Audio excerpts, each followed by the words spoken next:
Good afternoon, ladies and gentlemen. I'm Chief Inspector Hubbard. I'm in charge of theatrical investigation for this division. Before I begin, I would ask you to set your cell phones to vibrate and set your mouths to titter on the off chance you find any of the following worthy of a good laugh. If you happen to be as venerable as some of our audience, you may also want to visit the loo, out the doors and to the left, in case an hearty laugh on your part might induce a little mistake. Now, you're probably wondering why I've gathered you all here. When I first heard that your group was producing Dial M for Murder, I was very curious to find out who would be portraying yours truly. When I found out who the blighter was, my first thought was to tell him, "Shut up, if you want to save the production, keep quiet and let me handle the role. May the saints protect us from those blasted Canadians." But he wouldn't listen. Stage roles are always jealously guarded. It didn't matter anyway.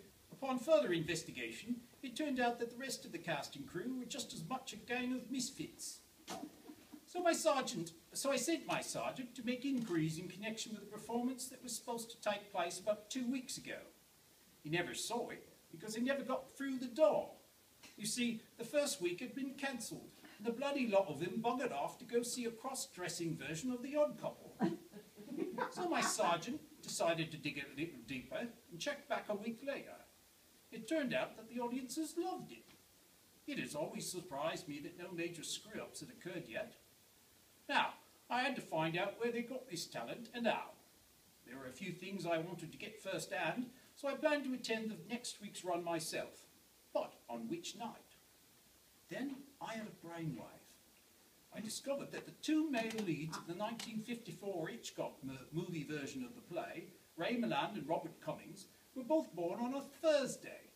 And the average of their two birth dates fell in the year 1908, the same year that G.K. Chesterton, a writer of British detective fiction, had a book published by the name of The Man Who Was Thursday.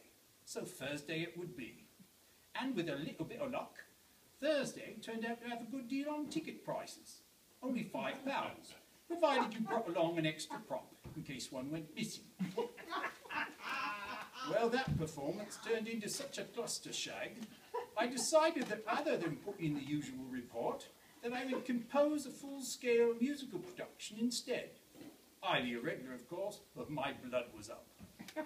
Mind you, even I didn't guess the best title for the show at once. At first, I was too fixated on that one magnificently screwed-up performance and came up with the following possibilities. The Case of the Disappearing Case, The Secret of the Nippers What Took Me Clippers, or Dial M for the Mystery of the Missing Mr. Wendis. It soon became clear, however, that the scope of their confusion reached far beyond a single night. Now, a work worthy of such profound and widespread incompetence had to be based on one of Broadway's most famous. And so I decided to use Lerner and Lowe's 1950s musical All About the Cockney Tom. Of course, I should have warned you first that anything you say would be taken down and then used in a parody. Here then is my production of My Dead Body, in which each member of the production makes an official statement. We start with Fred, the wellspring of every bit of theatre that happens here. Excuse me a moment. Many sets I've built here at Huguenot. When you build with nails and boards, you know what you have got. But then at a cast, the sense of order's past. Please take care of the stage where you live. As the lighting guy, I have lots of fun. Roll the dice whenever I think our scene change is done. Look a lifeless knave rising from the grave when I'm lighting the stage where you live.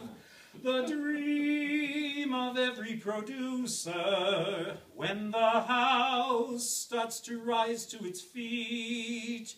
The job of a patron seducer to try to situate a bum in every seat.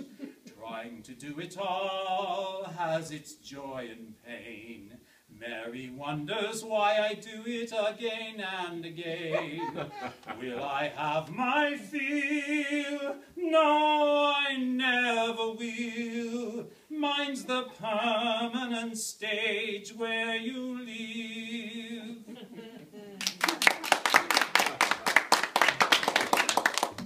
Sean, our director, was always telling us we were doing great amidst all the many frustrations. But what was he really thinking? Why can't this theatre teach its actors how to speak? Their English accents wandering, projection oh so weak. If waiting for an acting job is how their dreams come true, well, they might be waiting tables too. Why can't this theatre teach its actors how to talk? So many long rehearsals I have spent just trying to block. So many gaffes and stumbles that I just cannot ignore, like when Eddie plants his face into the door. Why can't this teach its actors... Why can't this theatre teach its actors all their lines? A small part's not enough, but every one morosely whines. This monologue's too much to memorize, and that's a fact. Now why can't this theatre teach all its actors how to act? Next we hear from a real trooper who worked through pain to help us all. I know how it is, darling. Helps to take your mind off things. All I want is your props in place. Speak your lines at the proper pace, or else I'll rip your face off. Wouldn't it be lovely? I am wishing the best for you and calling places, please. It is not too much to ask. Keep track of your bloody keys. Check your lines on page 93. Far too petty a role for me. Director soon to be, oh, wouldn't it be lovely, lovely, lovely, isn't it lovely?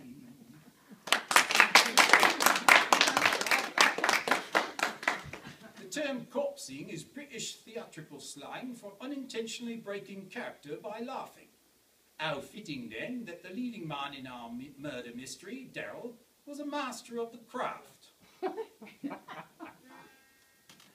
Just you wait, Mr. Ambright, just you wait. Though you've put a heap of lines upon my plate, go ahead and supersize them. I'll be sure to memorize them by the date that we open, not too late. Just you wait, Sir Director, just you wait. Even though a broken foot impedes my gait. Where's the key in this? All I need is medication, and I'll last for the duration. On we'll go, Mr. Ambright, with the show, Mr. Ambright.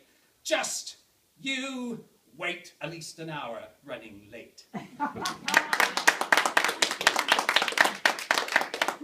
Our dead body, Mike, became interested in the role when he heard that it would include vigorous horizontal activity with a young lady involving tied silk stockings.